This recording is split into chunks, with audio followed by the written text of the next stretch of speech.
बिस्मिल्लाहिर्रहमानिर्रहीम अस्सलामुअलैकुम। आपने देखा कि डॉक्टर वर्दा जो है उनका बहुत ही बेदर्दी से जो है कत्ल किया गया और पूरी दुनिया ने देखा। और ये कत्ल किस तरीके से हुआ है मैं ये भी आपको बताते हैं। डॉक्टर वर्दा जो है अपनी बचपन की दोस्त, जो बहुत ही पक्की इनकी दोस्त थी और बड़ी इनकी अच्छी दोस्ती थी आपस में, जिनका नाम है मेरे ख़्याल से रिदा उनका नाम है। और उनके पास जो है वो 67 या 66 66 से 67 जो है तोला सोना जो है रखवाती हैं और कहती हैं कि मैं बाहर जा रही हूँ और जब मैं वापस आऊँगी तो ये मेरा अमानतन आपके पास ये सोना पड़ा, जब मैं वापस आऊँगी तो मैं आपसे ले लूँगी, लिहाजा आप ये अपने पास रख लो।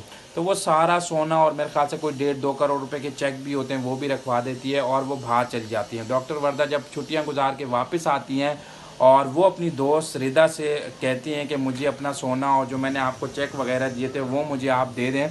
तो जो रिदा होती है वो जिसकी जो दोस्त होती है, जो बचपन की दोस्त होती है, जो बहुत इनकी आपस में गहरी दोस्ती होती है, वो इसको मना कर देती है, टाल मटोल कर देती है। जाहिर सी बात है 66 से 67 तोले सोना होता है जिसकी माली 3-4 करोड़ रुपए बनती है और बाकी करोड़ से 1.5 करोड़ रुपए के चेक भी होते हैं। लेकिन ये जो इनकार करती है, टाल मटोल करती रहती है और जब इसको पता लगता है कि यार डॉक्टर वर्दा बार बार मांग रही है और कल कोई मेरे खिलाफ कार्रवाई करी या मेरे पीछे पड़ी रही, तो लिहाजा इसको ठिकाने लगाया जाए। तो लिहाजा ये जो रिदा है ये शौहर के साथ और 1-2 बंदे और कहा जाता है उनके साथ मिल के जो है इसको बुलाती है और इसको कत्ल करती है और ठंडे हानी के इलाके में कहीं ले जाके फेंक देती है जंगल में। उसके बाद जाहिर सी बात है तफ्तीश होती है, एक डॉक्टर जो है गायब हो गई है और तो इसके बाद जब तफ्तीश होती है, पुलिस तफ्तीश करती है, तो जाहिर सी बात है कत्ल जो है छुपता नहीं है और कातिल भी नहीं छुपता।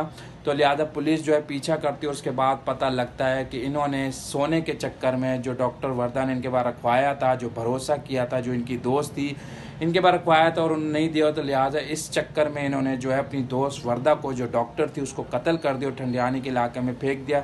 2 से 3 दिन लगे, उसके बाद डेड बॉडी मिली और कार्रवाई तो 3 से 4 लोगों को, जिसमें इसका जो है रिदा का शौहर है, जो इसकी दोस्त थी वह डॉक्टर वर्दा की, और इसके साथ एक दो दोस्त और थे जिन्होंने पूरा प्लान बनाया, जिन्होंने कत्ल के लिया था, उन सबको अरेस्ट कर लिया गया है।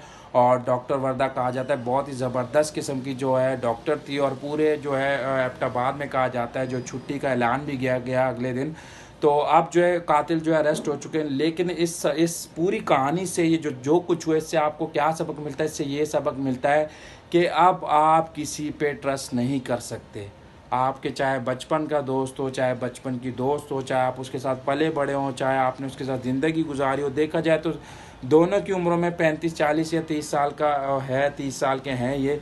लेकिन आप ये देखें बचपन के दोस्ती से लेके अब तक इनकी एज क्या हो गई, 35-40 साल या 32 साल या 38 साल के ने, जो भी आप एज कह लें, तब तक इनकी दोस्ती स्कूल की दोस्ती थी और अब तक चल रही थी। लेकिन कुछ सोने ने, कुछ पैसे ने जो है ऐसा हाल कर दिया, आपस में ऐसा वो डाला, इतनी लालच आ गई इसकी दोस्त को जिसका नाम रिदा है, और जो है अपनी दोस्त को कत्ल कर दिया बचपन की कुछ बंदों के साथ मिल के, अपने शौहर के साथ मिल के।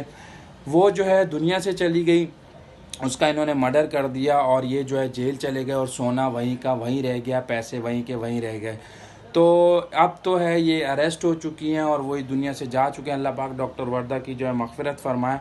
लेकिन अब वो ज़माना नहीं कि आप किसी पे भी ट्रस्ट कर सके, लिहाजा इस तरह का काम ना करें जिसके बाद आपके साथ ये हुआ जो आज डॉक्टर वर्दा के साथ हुआ है। तो प्लीज़ अपना बहुत ज़्यादा ख्याल रखिए और किसी पे इतना ज़्यादा ट्रस्ट ना करें कि आप कल को वो चीज़ दे और वापस लेने के लिए फिर आपका कत्ल कर दिया जाए जैसे डॉक्टर वर्दा का हुआ। Thank you.